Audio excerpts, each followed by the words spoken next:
Hey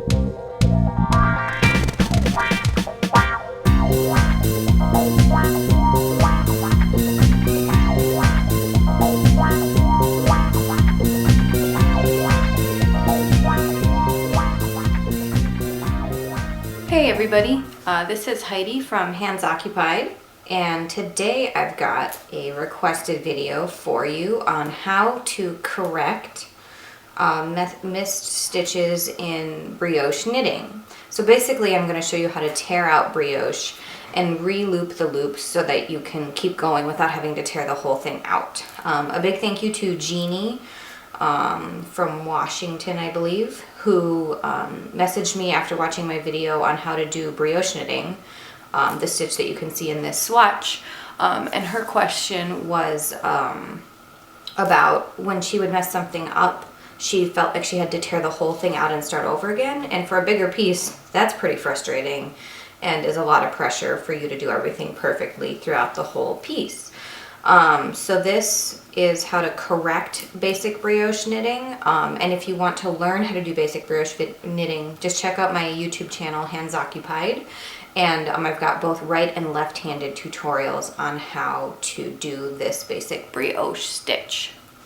So what makes things complicated when you're tearing out and rethreading the loops onto your needle in brioche is the fact that, as we learned in the video that taught how to do this stitch, there's only actually 6 stitches in this swatch, but you can see there's 3, 6, 9 loops on the needle, because in brioche there's a yarn over every time you slip a purl stitch, and that creates this X that you see here on the knit ridges in this swatch.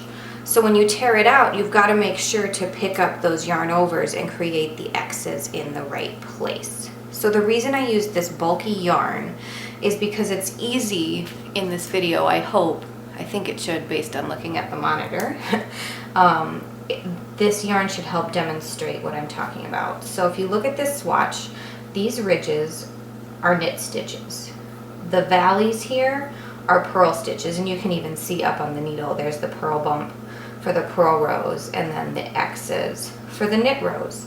So when you're tearing out your brioche, even if it's on a smaller yarn, make sure that your X's, when you rethread them on the needle, are lined up with the ridges, and your single purl bumps are lined up with the valleys. Make sense? Let me know in the comments if it does not. Alright, so in brioche, what we've got to do when we tear out is hold our breath, say a prayer, meditate, whatever, to psych yourself up for pulling the needle out of your loops.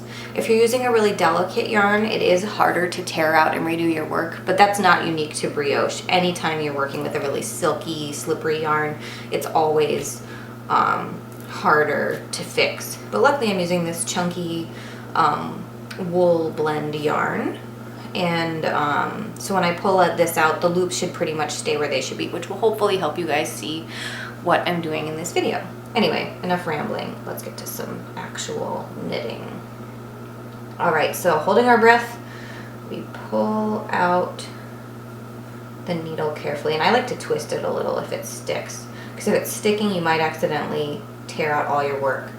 So when you tear out your work, you're looking for the loops to still be hopefully somewhat in the same place as they were on the needle, which they are.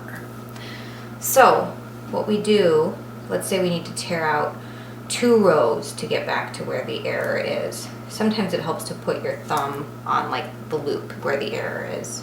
And what you're going to do is very carefully pull each loop out. So I just pulled out the first purl loop, and the next piece isn't even a pull. It's just the yarn over, moving that off of there, and that loop is still intact.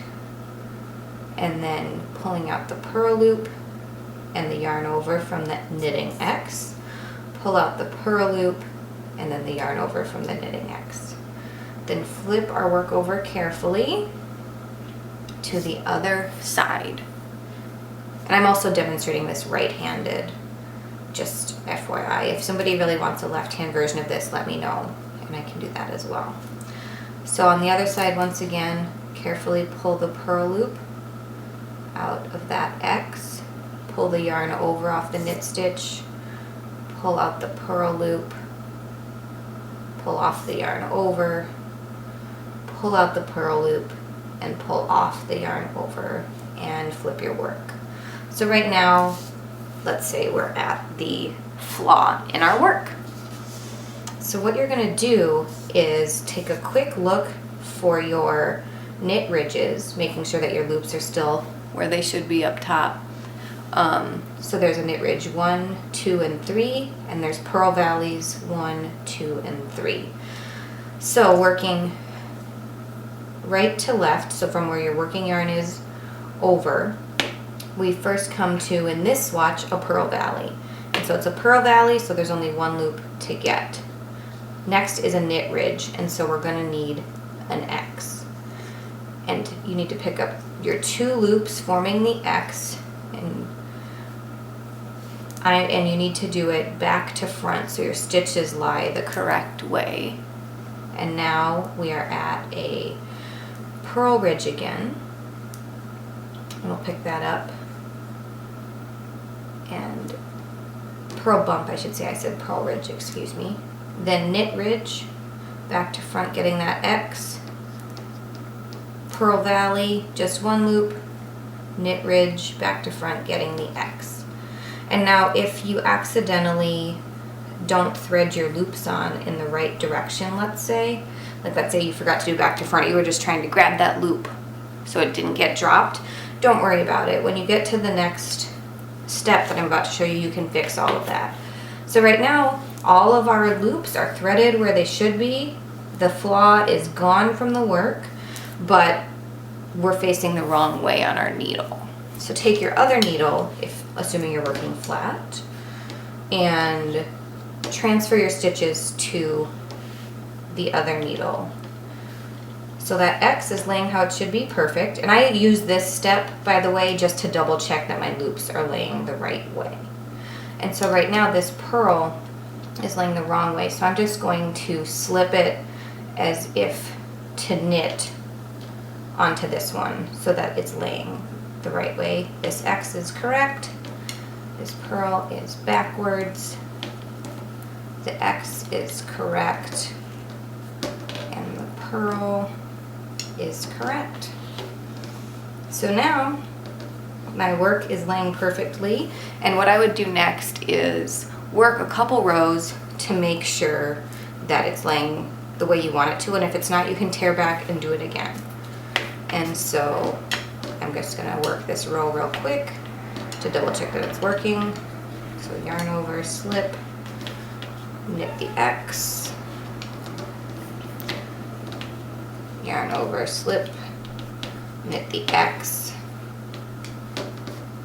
yarn over, slip, and knit the X. I'm so glad I only did 6 stitches in this swatch. And it's looking like we're all good. So let me know if you have any questions or any other video requests, or if you really want to see this left-handed as well, let me know. So yeah, this is how to fix a basic brioche piece of knitting without having to tear it all the way out. Thanks again, Jeannie, for the request.